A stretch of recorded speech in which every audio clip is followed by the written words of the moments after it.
Assalamualaikum dan selamat pagi. Kembali untuk perkembangan berita jam 10 pagi. Ketua Setiausaha Negara Tan Sri Syamsul Azri Abu Bakar akan mempengerusikan mesyuarat jawatankuasa pegawai-pegawai kanan di bawah mekanisme jawatankuasa pemandu kebangsaan bagi memastikan persiapan kepengerusian Malaysia bagi ASEAN 2025 berada di tahap tertinggi. Perdana Menteri Datuk Seri Anwar Ibrahim berkata, perkara itu diputuskan dalam mesyuarat khas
RM1,5 juta atau kira-kira $150,000 Amerika bagi satu-satu produk peranti perubatan, malah perlu menunggu masa yang lama untuk proses audit sehingga 2 tahun. Sedikit perkembangan luar negara, seorang kanak-kanak lelaki berusia 7 tahun maut selepas satu letupan berlaku di kawasan perumahan di Newcastle, Timur Laut England, lapor Xinhua memetik media tempatan pada Rabu. Rakaman yang dikongsi di media sosial menunjukkan 2 rumah hampir musnah sepenuhnya dalam kebakaran yang berlaku awal pagi semalam. Polis telah dipanggil ke tempat kejadian oleh perkhidmatan bomba kira-kira 12.45 pagi waktu tempatan pada Rabu dan 6 orang telah dibawa ke hospital susulan letupan berkenaan. Northern Gas Networks berkata jurutera mereka berada di lokasi kejadian. Majlis Bandaraya Newcastle meminta orang ramai untuk mengelak kawasan itu dan menasihati penduduk berdekatan untuk kekal di dalam rumah serta menutup tingkap sehingga diberitahu kelak. Akhir sekali, Suruhanjaya Eropah mengumumkan pakej bantuan kemanusiaan berjumlah €21.5 juta untuk rantau Asia Pasifik dengan dana diperuntukkan untuk projek di Bangladesh, Myanmar, Indonesia dan Malaysia. Selain itu, penerbangan humanitarian Air Bridge Kesatuan Eropah EU yang baharu akan menghantar bekalan penting kepada mangsa taufan Yagi yang telah menyebabkan kemusnahan besar di seluruh rantau berkenaan. Pakej bantuan baharu itu menjadikan jumlah sokongan EU pada hampir €95 juta untuk tahun ini, menurut kenyataan Suruhanjaya Eropah cabang eksekutif EU. Pesuruhjaya Pengurusan Krisis Janice Leonard berkata musim monsun yang berterusan amat sukar di Asia Tenggara di mana beberapa negara telah mengalami banjir dan taufan yang teruk. Memandangkan bencana yang disebabkan oleh perubahan iklim menjadi lebih kerap dan dahsyat adalah lebih penting untuk memperkukuh kerjasama antarabangsa bagi meningkatkan kesiapsiagaan dan respon yang cekap. Untuk itu sekian berita, saya Faiz Sajid Sepan. Assalamualaikum dan salam hormat. Laporan berita tadi dari sumber bernama Pusat Respons Kem Kebangsaan NSRC ditubuhkan untuk membanteras penipuan kewangan dalam talian. Respons yang lebih pantas untuk menjejak dan menyekat dana yang dicuri serta mangsa dapat melaporkan insiden penipuan kewangan dengan lebih mudah. Jika anda telah ditipu, segera maklumkan bank anda dan hubungi NSRC melalui talian 997. Pastikan anda memberi info berkenaan insiden penipuan, maklumat komunikasi dengan suspek iaitu scammer dan maklumat transaksi yang berlaku ketika membuat aduan. Panggilan ke NSRC perlu dibuat dalam tempoh 24 jam dari kejadian penipuan. Waktu operasi NSRC adalah dari 8 pagi sehingga 8 malam. Pesanan ini dibawakan oleh Kementerian Komunikasi. Bahan komuniti. Orang ramai dijemput hadir menjayakan majlis bacaan Yasin dan solat hajat untuk Palestin dan Lubnan bertempat di Masjid Mahmudiyah Perisai 18 Putrajaya pada hari Khamis 17 Oktober 2024 bermula jam 7 malam. Majlis akan turut disertai YB Senator Dr. Zulkifli Hasan, Timbalan Menteri di Jabatan Perdana Menteri Hal Ehwal Agama bersama figura pempengaruh kemanusiaan seperti Faizal Tahir, Nadir An-Nuri dan ramai lagi. Mari bersama-sama kita hadir untuk memanjatkan doa dan memohon pertolongan Allah Subhanahu Wa Taala bagi saudara-saudara kita yang memerlukan.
Al-Quran itu kalamullah,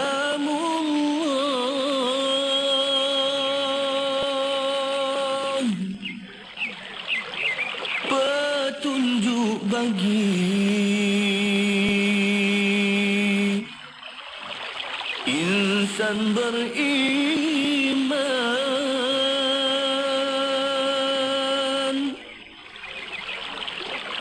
Diturunkan kepada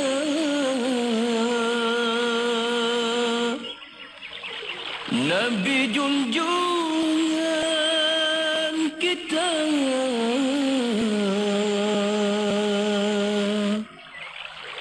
yang mengandungi 114 surah,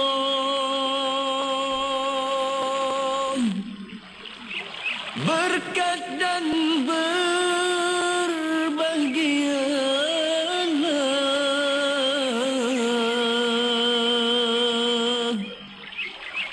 bagi yang membaca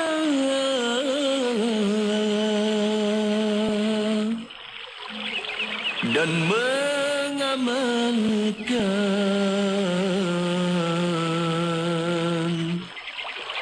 isi kandungannya.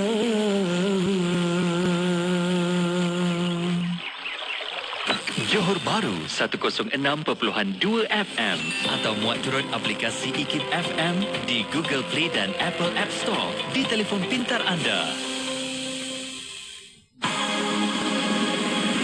Selami ilmu untuk kehidupan kita seharian. Bersama Syafiq Saleh di Inspirasi Ilmu. IKIM FM, inspirasi utama anda. IKIM FM, inspirasi utama anda. Assalamualaikum warahmatullahi wabarakatuh. Selamat pagi. Nama saya Syafiq Saleh. Saya buka tirai untuk pertemuan untuk inspirasi ilmu hari ini, hari Khamis, bersamaan 17 Oktober 2024. Dah pun 14 Rabiul Akhir 1446 Hijriah. Apa khabar untuk anda? Semoganya senyum-senyum sentiasa, tenang-tenang. Kan? Sebab bila nak buat kerja ke, kat rumah ke, dalam pejabat ke, ataupun sedang memandu sekalipun, sentiasa kita ada penawar untuk kita. Tenang-tenang dalam melayari kehidupan kita. Semoga semuanya baik-baik saja. Sebab bila tenang akan menang. Tapi ingat, yang menang itu tak semua usaha rasa mudah.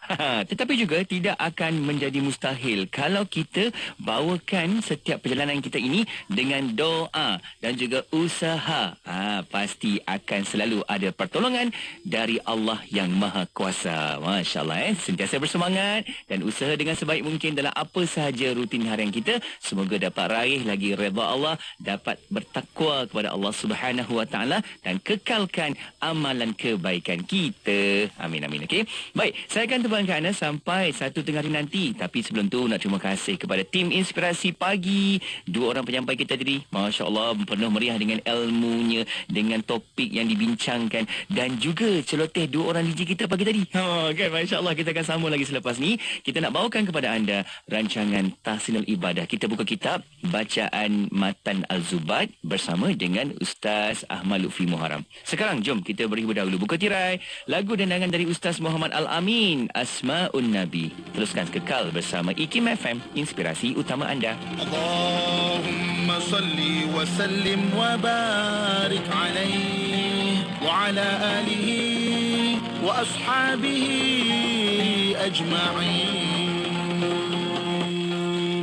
Allahumma salli wa sallim ala sayyidina Muhammadin wa ala alihi wa sahbihi al-murtada wa ala ummatihi al-mujtaba. Allahumma salli wa sallim ala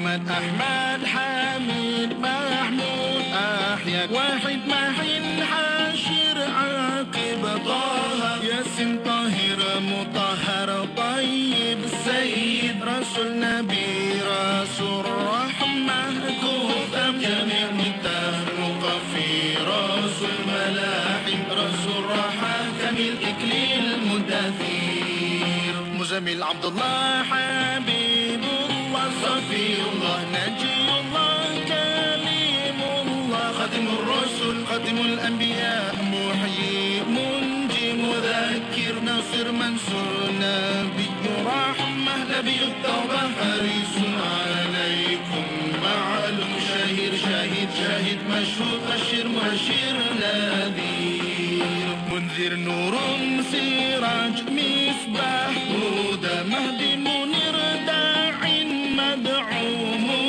مجب خفي عفو ولي حق قوي أمين مأمون كريم مكرم مكنة مبين مؤمل وأصد قوة ذو حرمة ذو مكانة ذو عز ذو فضل مطاع مطيع قدم صدق رحمة بشرى غوث غيث غياث نعمة الله هدية الله عروة وثقة صراط الله صراط مستقيم ذكر الله سيف الله حزب الله النجم الثاقب مصطفى مجتبى منتقى أمي مختار أجير جبار أبو القاسم أبو الطاهر أبو طيب أبو إبراهيم مشفع شافع صالح مصلح مهيمن صديق صديق صدقون سيد المرسلين إمام المتقين قائد الغر المحجلين خليل الرحمن بر مبر وجيه ناصح ناصح وكيل متوكل كفيل شافق مقيم سنة مقدس روح القدس روح الحقير روح القسط كفيل مكتف بلغ مبلغ شافي واصل موصول سابق سائق هاد مقدم عزيز فاضل مفاضل فاتح مفتاح مفتاح رحمة مفتاح الجنة علم الإيمان علم اليقين دليل الخيرات مصحح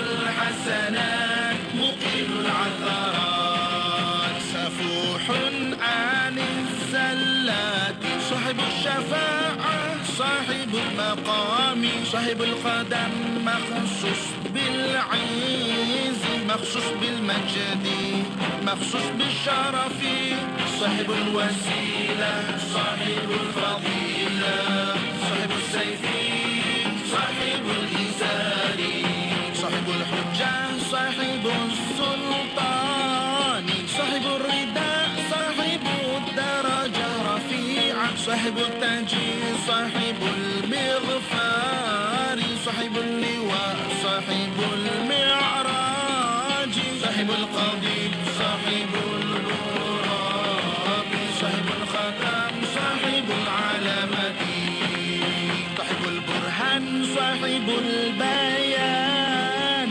فصح لسان مطهر جنان رؤوف رحيم أذن خيرين صحيح إسلام سيد الكونين عين النعيم عين الغر سعد الله سعد الخلق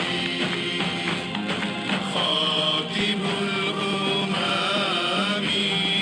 عالم الهدى كاشف الكرام رافع الرتاب عيسى العربي صاحب الفرج أسماء النبي صلوا عليه وعلى آله وأصحابه اللهم صل وسلم وبارك عليه وعلى آله وأصحابه أجمعين.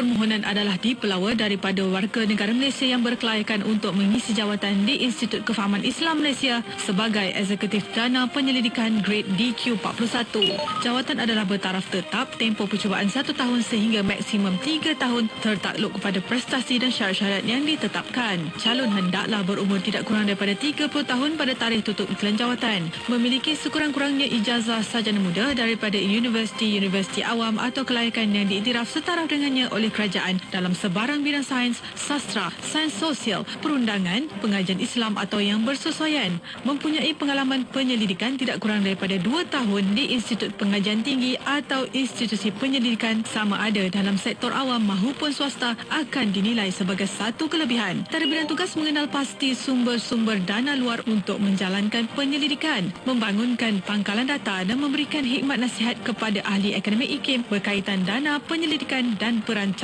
projek penyelidikan. Calon-calon yang berminat boleh mengemukakan permohonan anda kepada Unit Modal Insan IKIM sebelum atau pada 25 Oktober 2024. Untuk maklumat lanjut, layari www.ikim.gov.my. Selamat datang ke penerbangan Inspirasi IKIM. Bersama pesawat IKIM 1992R, kami dengan bangga membawa anda ke destinasi pengetahuan dan inspirasi.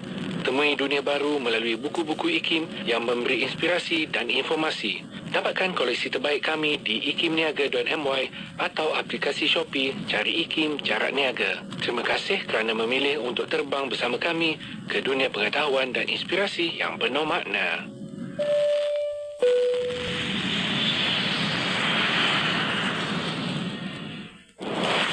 Kota Kinabalu 93.9. Allahumma salli ala Sayyidina Muhammad wa ala alihi wa sahbihi wa barik wa salim. Assalamualaikum warahmatullahi wabarakatuh. Selamat pagi kepada anda. Saya Syafiq Saleh dan kita buka tirai pertemuan untuk inspirasi ilmu pagi Khamis. Seperti biasa, kita bawakan rancangan Tahsinul Ibadah. Anda boleh sama-sama tonton juga di Facebook Live, di YouTube Live IKIM FM. Kita ada secara langsung dekat situ.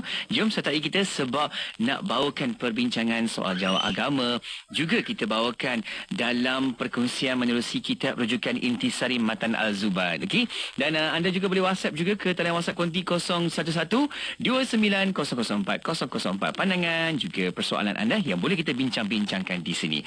Menerusi perkongsian kita seperti biasa, tak lain tak bukan kita bawakan perkongsian ilmu ini bersama dengan tetamu tetap kita untuk rancangan ini, Al-Fadhil Ustaz Ahmad Lutfi Muharram, dan pun ada bersama kita dekat konti IKIM FM nak mengalu-alukan kehadiran Ustaz. Assalamualaikum. Waalaikumsalam warahmatullahi wabarakatuh. Masya Allah, apa khabar Ustaz? Alhamdulillah, berkhair. Syukur. Dapat lagi bertemu kita Ustaz. Saban minggu setiap waktu ni kita dapat gunakan ruang peluang ini. Sebab baru ni Ustaz ada ramai yang tengok TikTok katanya persidangan istimewa ulama di Sri Petaling Ustaz.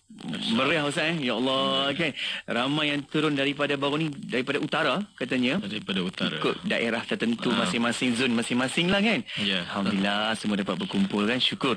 Baik Ustaz, kita nak sambung lagi Ustaz untuk bincang kita pada kali ini. Kita nak buka kitab sebab kita bawa sesi bacaan kitab pada siaran kali ini.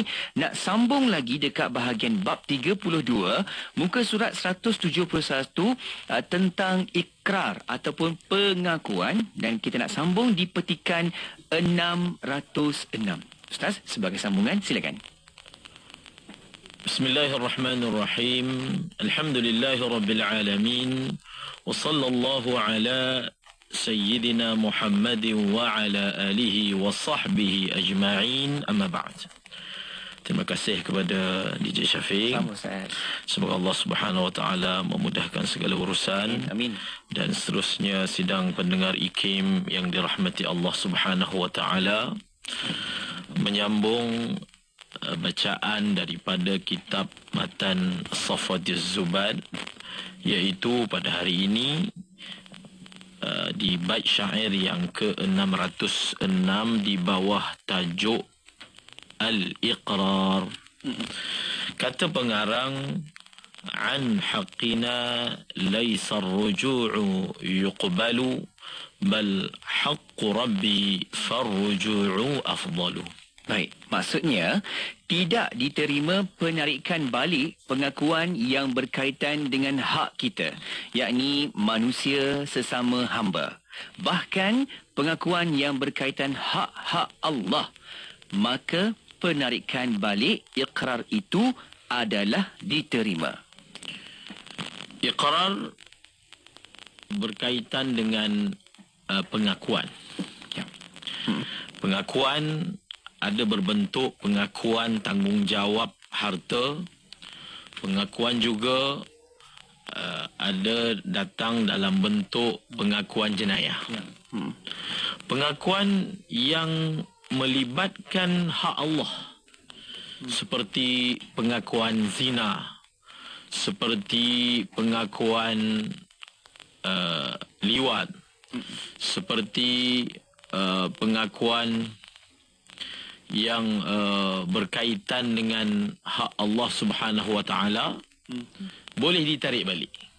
Ya. Maksudnya kalau satu orang itu dia telah membuat pengakuan yang dia telah melakukan zina, kemudian ditarik balik, adakah penarikan balik pengakuan itu diterima, ataupun oleh kerana dia telah mengaku maka dia tidak boleh menarik balik pengakuannya? Apa kesannya kalau kita kata boleh ditarik balik ataupun tidak boleh ditarik balik adalah pada hukuman. Kalaulah dikatakan pengakuan itu boleh ditarik balik, maknanya walaupun dia telah mengaku dan dia telah tarik balik, dia tidak boleh dihukum. Dia dikira tidak melakukan apa-apa pengakuan. Tetapi hanya dibenarkan tarik balik itu ataupun hanya diterima tarik balik itu apabila ia berkaitan dengan jenayah-jenayah yang merupakan hak Allah Subhanahu wa taala. Adapun jenayah-jenayah, hak-hak harta, tanggungjawab harta yang berkaitan dengan manusia, maka tidak boleh ditarik balik.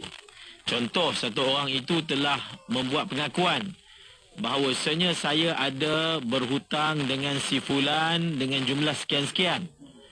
Kemudian setelah beberapa ketika dia telah menarik kembali pengakuannya itu. Adakah terpakai?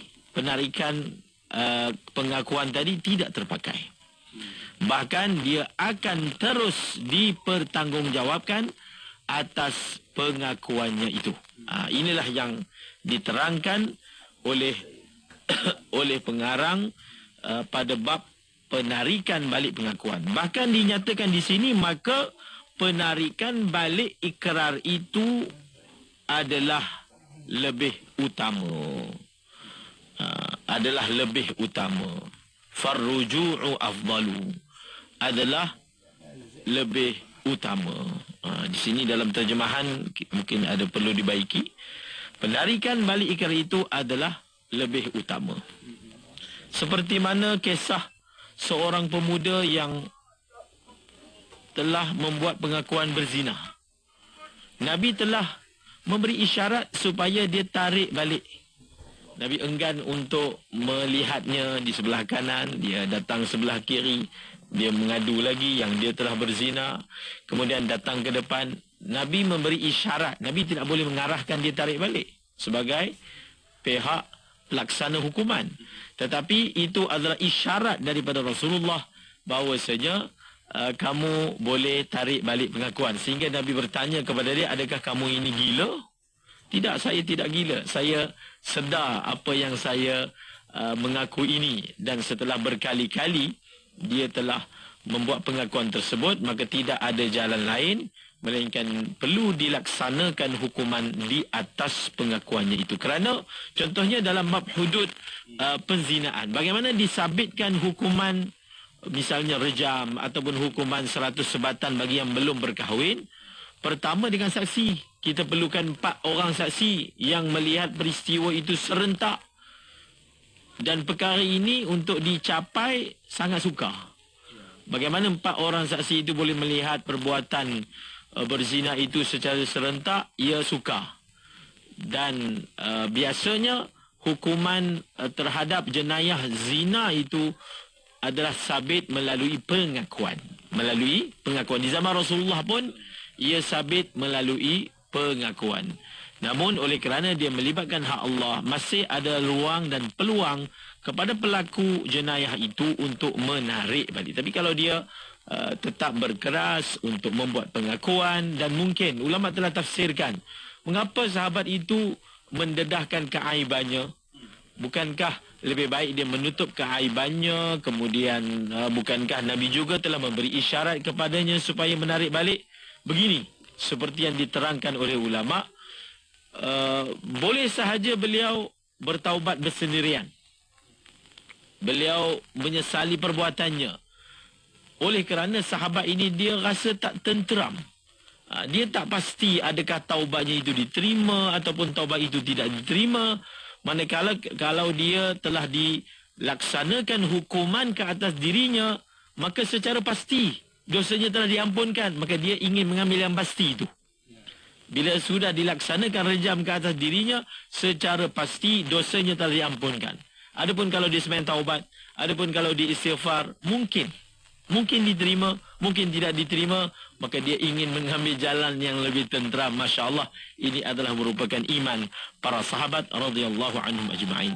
Seterusnya pada bait syair yang ke-607, kata pengarang, waman bimajhulin aqarra qubila bayanuhu bikulli ma tamawwala. Maksudnya, sesiapa yang mengeluarkan pengakuan dengan sesuatu yang tidak jelas, maka diterima ia tafsirannya tentang maksud lafaz ikrar yang tidak jelas itu, dengan apa-apa sahaja yang mempunyai nilai harta. Ada satu kes yang mungkin berlaku ataupun situasi lah kita katakan dalam bab pengakuan, iaitu seseorang dia buat pengakuan tentang satu tanggungjawab harta.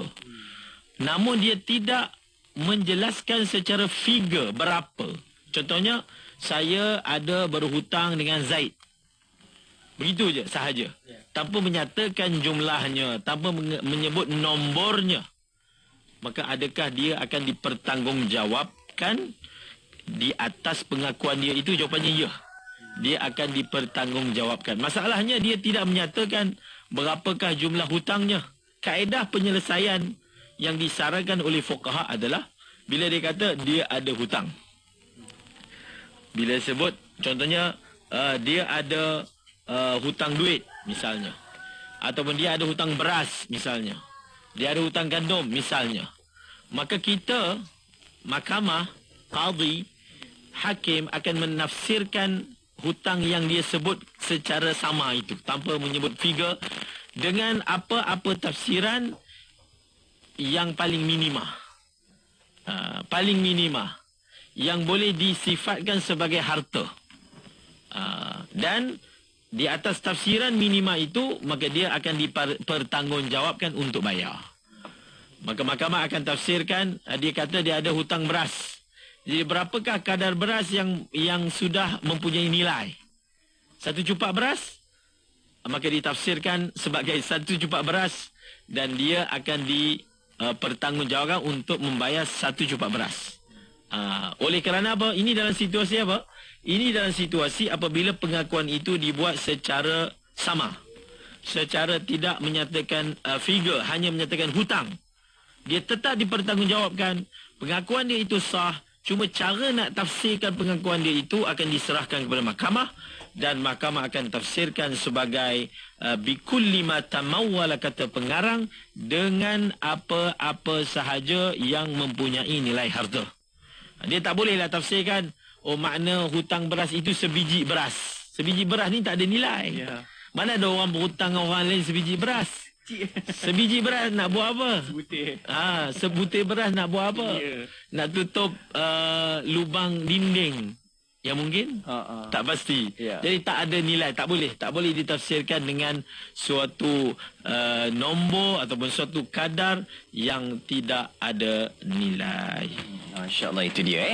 Kita dah faham bagaimana keadaan apabila kita nak cakap tentang ikrar itu, saat mana yang boleh kita isytihar, kita nak tarik balik kan, semuanya ada dibincangkan di situ. Okey, kita nak berehat seketika dan kita akan sambung untuk masuk ke dalam mungkin bab baharu selepas ni. Insya-Allah kita akan dengar dan perhalusi satu persatu dalam perkongsian kita. Okey, untuk anda jangan ke mana-mana, banyak lagi perkongsian selepas ni di rancangan Tahsinul Ibadah. Kekal bersama IKIM FM. Imam Al-Ghazali rahimahullah.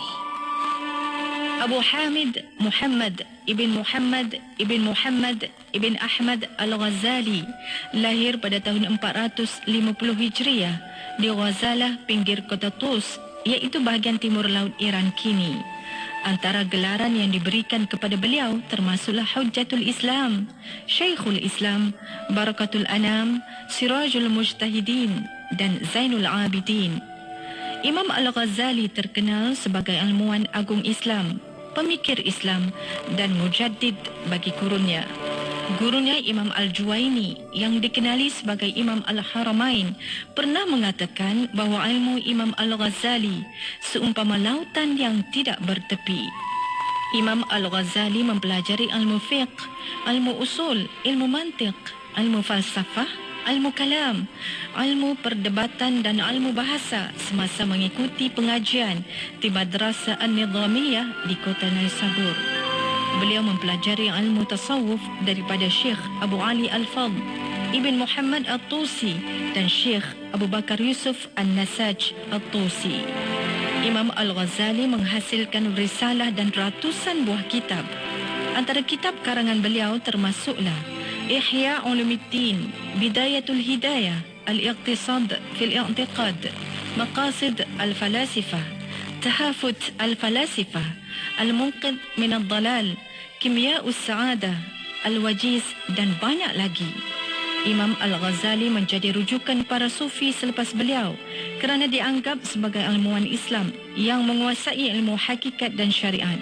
Imam Al-Ghazali rahimahullah meninggal dunia pada tahun 505 Hijriyah.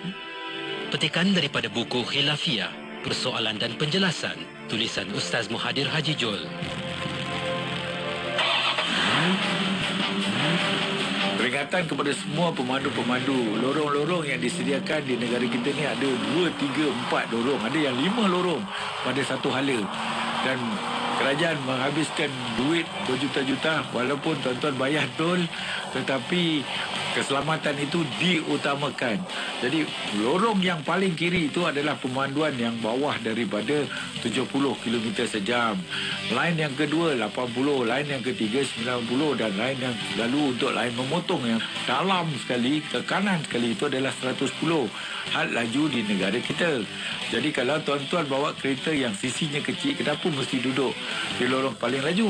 Duduklah di lorong yang betul supaya anda selamat sampai ke destinasi. Jangan terkejar-kejar, nanti anda dikejarkan ke tempat lain. Ini yang payah nanti. Jadilah pemandu bijak, kocek selamat, jiwa selamat, harta selamat. Keselamatan diutamakan.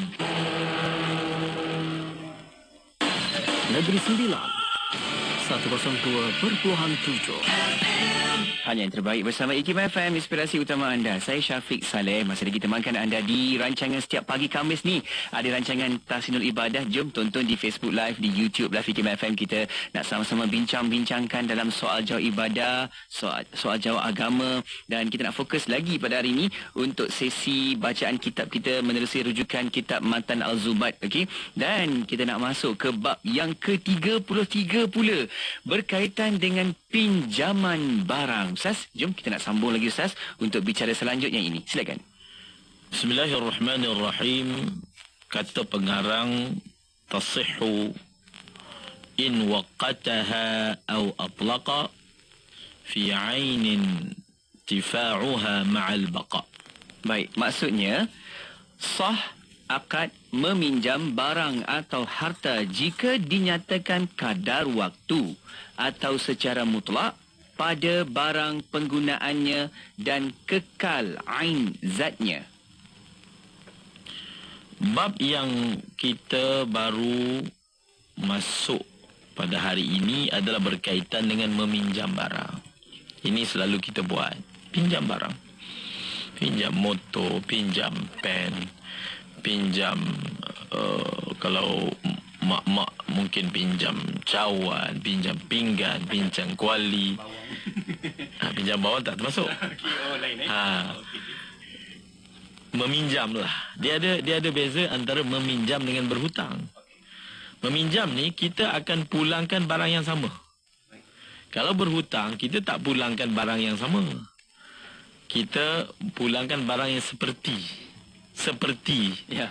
Bukan barang yang sama kita pinjam. Betul. Itu namanya pinjam. Maka nama dalam bahasa Arab ni, bab pinjam barang ni dipanggil ariyah. Ya. Untuk melakukan akad pinjaman ini dia boleh berlaku dengan dua cara. Pertama, kata pengarang, sah akad meminjam barang atau harta jika dinyatakan kadar waktu. Ini cara yang pertama. Dinyatakan kadar waktu. Aku bagi kamu pinjam basikal aku untuk 1 hari. Sehingga petang esok. Contoh. Ini dipanggil akad bersama dinyatakan waktu. Ataupun secara mutlak. Secara mutlak itu tanpa dinyatakan waktu. Ahmad, aku nak pinjam basikal kamu. Kemudian Ahmad berkata, pakailah. Tanpa dinyatakan sampai bila. Ini dipanggil memberi pinjaman secara mutlak. Ya. Kedua-duanya boleh. Kedua-duanya harus. Walaupun tak dinyatakan sampai bila. Sebab apa? Sebab tidak akan berlaku kezaliman sebenarnya. Ya. Pihak yang bagi pinjam ni bila-bila masa dia nak ambil balik barang yang dia pinjamkan, itu hak dia. Dan dalam masalah ni tidak ada apa-apa pembayaran yang perlu dibuat. Dia beza dengan sewa. Kita tak boleh sewa satu barang dalam keadaan tak dinyatakan sewaan itu sampai bila. Tak boleh. Satu, bila disebut sewaan, di situ ada bayaran. Jadi bayaran ni untuk berapa lama masa. Mesti ada had dia, barulah akad itu akad yang jelas di antara kedua belah pihak. Namun dalam masalah pinjaman ini, oleh kerana pihak yang memberi pinjam bila masa dia nak ambil balik, dia boleh ambil walaupun dia sebut sehari. Contohnya malam dia dah minta, dia telefon, aku nak pakailah basikal ni. Dia ada hak untuk melakukannya. Sebab apa? Sebab dia tidak mengambil apa-apa bayaran daripada pihak yang meminjam. Dan pihak yang meminjam tak boleh berhujah. Tadi kata pinjam sampai esok, kemudian ambil balik. Belum sampai 1 hari dah ambil balik. Dia tak boleh berhujah seperti itu. Kerana dia tidak mengikat pihak yang memberi pinjam itu dengan bayaran. Berbeza dengan sewa. Sewa tidak boleh. Kalau disewa basikal itu untuk tempoh sehari, tidak boleh diambil sebelum cukup ataupun genap 1 hari. Dan untuk akad pinjaman ini adalah pada barang penggunaannya dan kekal ain zatnya. Mungkin perlu dibaiki sedikit terjemahannya. Secara mutlak pada barang yang menggunakannya bersama kekal ain zatnya. Bersama tu, dan itu ditukar dengan perkataan bersama. Secara mutlak pada barang yang penggunaannya bersama kekal ain zatnya. Tadi contoh Syafiq bawa contoh apa tadi? Contoh bawang. Bawang itu tak boleh dipanggil pinjam. Sebab apa? Sebab bila kita pinjam bawang, kita nak guna untuk masak. Betul. Adakah ketika kita memulangkan, kita pulangkan bawang yang sama? Tidak. Bawang itu sudah digoreng, sudah dimasak.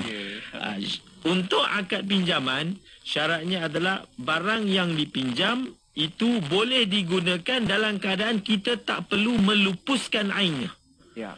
Cara menggunakannya tanpa perlu melupuskan ainnya. Contohnya, boleh tak nak pinjam gula? Tak boleh. Kerana gula ni cara penggunaannya adalah dengan melupuskannya. Bubur air, habis.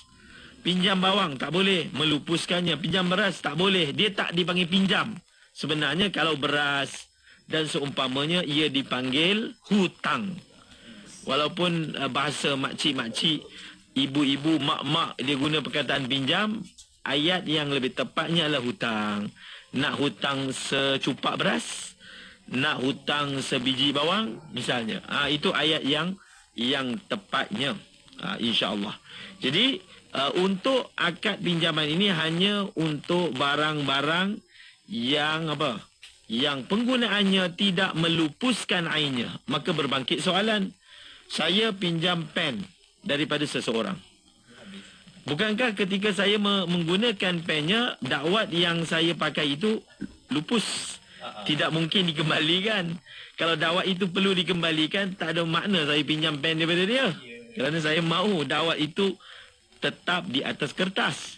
Di sini ulama telah menyebut bahawa sebenarnya dalam masalah meminjam pen, apa yang berlaku, kita pinjam batang pen itu dan orang yang bagi pinjam pen itu menghadiahkan dakwatnya. Itu yang berlaku. Walaupun perkataan yang digunakan itu hanya pinjam pen, tetapi secara urufnya orang tahu. Orang pinjam pen ni bukan nak bubuh kat telinga, bukan nak hias kat poket, dia nak pakai lah. Dan ketika kita serahkan pen, memang kita tahu yang orang itu akan mengambil sedikit daripada dakwat kita. Dan perkara ini ma'ruf, diketahui sesama, maka tak ada masalah. Hanya kita kata, aku bagi pinjamkan pen aku ini, tak perlu pun sebut, dan aku menghalalkan dakwatnya, itu tak perlulah ditambah. Ada sebahagiannya nak ambil lebih warak, ini aku pinjamkan batang pen dan aku halalkan dakwatnya. InsyaAllah tak perlulah aku halalkan dakwatnya, kerana kita sudah berpada dengan pemakluman daripada segi hurufnya. Baik, satu lagi Syekh, Ustaz. 609. Ya, betul. Yadmanuha wa mu'anar raddi wa fi saumin biqimatin liyaumit talafi. Baik, maksudnya si peminjam hendaklah menjamin barang itu dan menanggung kos penghantaran balik dan jaminan pada barang yang diambil untuk dilihat dalam proses tawar-menawar. Nilai gantinya adalah berdasarkan harga barang ketika hari ia rosak atau binasa. Yadmanuha wa mu'ana raddi. Pihak yang meminjam menanggung. Pertama, dia menanggung sebarang kerosakan yang berlaku pada barang yang dipinjam. Dalam bahasa fiqahnya ia dipanggil yad dhaman. Al-musta'ir, yad bagi musta'ir itu adalah yad dhaman. Sebarang kerosakan yang berlaku pada barang yang dipinjam ditanggung penuh oleh pihak yang meminjam. Itu maksud yad dhaman. Si peminjam hendaklah menjamin. Menjamin barang itu dengan makna apa? Dengan makna dia perlu menanggung sebarang kos kerosakan. Dia perlu menanggung sebarang kos aib yang berlaku padanya. Itu yang pertama. Dan yang kedua, wa mu'ana raddi, dia perlu menanggung kos penghantaran balik. Dia pinjam basikal kita. Dah sampai waktu nak kena serah, dia telefon kita ni. Dah petang dah. Datang ambil basikal kau. Siapa yang nak kena hantar ni? Kita kena pergi ambil ke atau dia kena hantar? Dia perlu hantar. Yang meminjam itulah yang perlu menghantar barang yang dipinjam kepada pihak yang memberi pinjam. Itu yang dimaksudkan perlu menanggung kos penghantaran balik. Perlu ditanggung oleh pihak yang memberi pinjam. Dan jaminan pada barang yang diambil untuk dilihat dalam proses tawar-menawar. Ini dalam istilah fiqh dipanggil al-ma'khudhu bis-sawm. Al-ma'khudhu bis-sawm. Apa maksud al-ma'khudhu bis-sawm? Ada barang yang kita serahkan kepada seseorang dalam tempoh tawar-menawar. Dia nak tengok dulu. Ambillah basikal ni. Dia nak cuba dulu. Dia minat dengan motor kita. Dia nak cuba dulu. Dia bawa dulu balik rumah dia dulu. Buat pusing-pusing dulu. Ini yang dipanggil al-ma'khudhu bis-sawm. Iaitu sesuatu barang yang diambil dalam tempoh tawar-menawar. Barang tersebut perlu dijamin oleh pihak yang ambil tu. Dia bawa balik basikal kita untuk tengok-tengok dulu. Dia bawa balik motor kita untuk tengok-tengok dulu. Dia perlu faham. Kalau berlaku apa-apa pada motor kita, kalau berlaku apa-apa pada basikal kita, dia bertanggungjawab sepenuhnya terhadap ganti rugi. Itu yang ingin diterangkan pada kenyataan dan pada barang yang diambil untuk dilihat dalam proses tawar-menawar. Kemudian, bila berlaku keadaan kerosakan ataupun kemusnahan, barang yang dipinjamkan itu musnah. Barang yang diserahkan untuk lihat-lihat dahulu dalam tempoh tawar-menawar itu musnah. Seperti yang disebutkan tadi, perlu diganti. Perlu diganti. Diganti dengan apa? Dengan nilai. Bila sebut perlu diganti dengan nilai, maksudnya perlu dibayar duit lah. Perlu dibayar duit. Nilai. Itu maksud nilai. Bukan maknanya dia berganti, dia kena bagi kat kita basikal. Tak. Dia bayar duit. Qimah. Soalan dia, bayaran tu ataupun nilai itu bagaimana kita akan tentukan. Macam mana kita nak tentukan berapakah nilai yang sepatutnya dibayar oleh pihak peminjam? Siapa yang menentukan? Sepatutnya yang menentukan adalah hakim. Pihak yang berkuasa lah. Pihak berwajib. Dan cara untuk menentukan itu adalah nilai barang itu pada hari dia musnah. Bukan pada hari dia ambil daripada kita. Bukan pada hari yang kita beli dulu. Itu baru sangat. Tetapi pada hari dia rosak, pada hari dia musnah, nilai dia tu berapa? Ini baru adil. Dia tak boleh kita kata, aku beli motor ni harga 7,000, kau bayar 7,000. Sedangkan motor kita dah pakai 5 tahun. Takkan selepas 5 tahun pun nilai dia juga 7,000. Itu tidak adil. Maka cara dia adalah pada hari rosak, pada hari binasa, pada hari musnah, berapa nilainya, maka itu sahaja yang wajib dibayar oleh pihak peminjam. Wallahu alam. Baik, Masya Allah, itu dia beberapa petikan yang sempat kita bawakan dalam sudut perbincangan kita, iaitu berkaitan dengan ikrar, berkaitan juga dengan peminjaman dekat situ kan. Nanti kita akan bincangkan lagi Ustaz macam mana untuk petikan-petikan yang seterusnya untuk kita bahaskan di sini. Ustaz, terima kasih banyak Ustaz atas perkongsian kita pada hari ini. InsyaAllah ada rezeki ada masa kita akan jumpa lagi untuk pertemuan kita yang akan datang. Jumpa lagi Ustaz. Semoga baik-baik untuk Ustaz. InsyaAllah. Assalamualaikum. Waalaikumsalam warahmatullahi wabarakatuh. Alhamdulillah. Terima kasih kepada anda yang terus ikuti Bola Bicara kita menerusi rancangan Tahsinul Ibadah dan kekal bersama IKIM FM sebab banyak lagi perkongsian selepas ni. Pastinya IKIM FM inspirasi utama anda. Lembah Kelang 91.5 FM atau cari IKIM FM di Spotify IKIM FM. Allahumma salli wa sallim ala Sayyidina Muhammad al-Fatih lima uliqa wal khatim. Allahumma salli wa sallim ala Sayyidina Muhammad al-Fatih lima uliqa wal khatim. Allahumma salli wa sallim ala Sayyidina Muhammad al-Fatih lima uliqa wal khatim. Lima sabaqa nasiril haqqi bil haqqi wal hadi. Lima sabaqa nasiril haqqi bil haqqi wal hadi. إلى صراطك المستقيم. إلى صراطك المستقيم. وعلى آله وصحبه حق قدره ومقداره العظيم. ومقداره العظيم.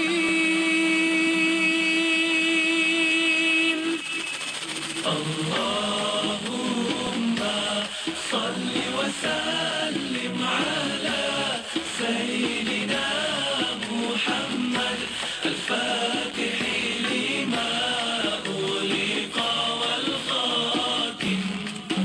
اللهم صل وسلم على سيدنا محمد الفاتح لما أغلق والخاتم.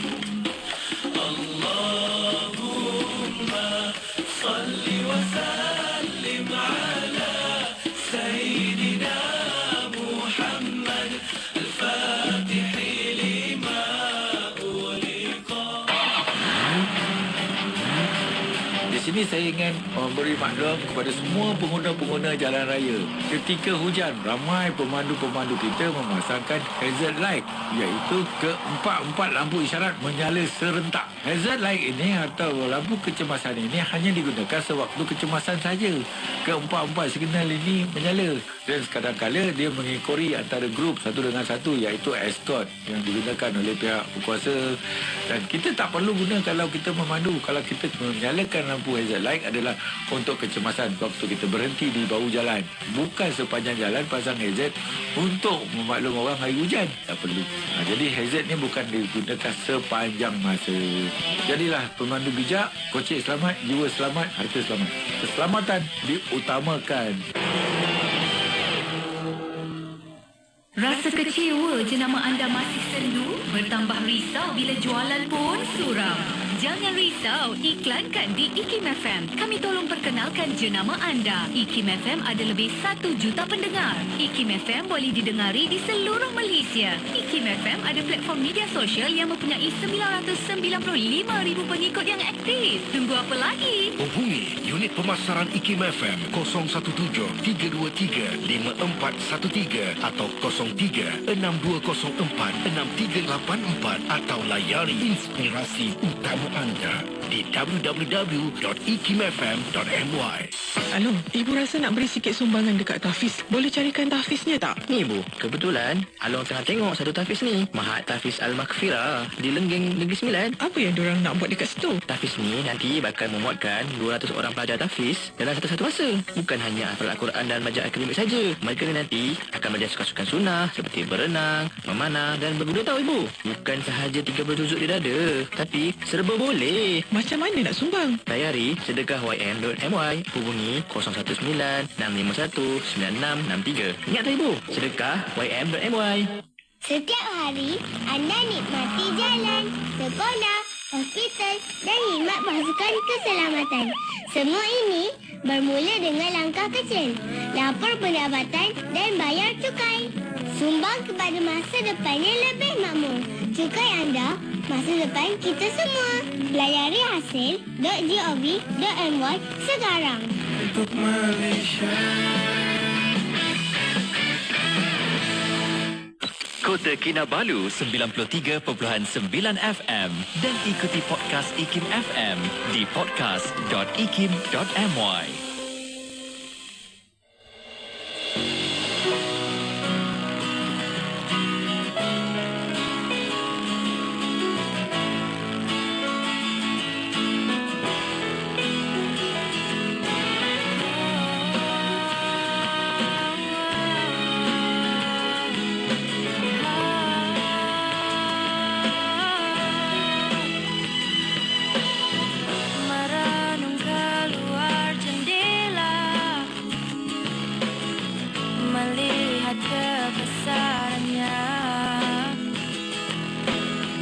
Mensyukuri segala nikmat yang dikurniakan di dunia. Kau berikan ku kekuatan untuk berpegang pada jalan, walau penuh dengan cabaran. Ku tahu ku adamu Tuhan, karena Kau yang satu yang setia bersamaku. Dikala ku jatuh, ku bangkit karenamu. Ku tahu ku adamu di sisiku selalu.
IKIM FM, inspirasi utama anda.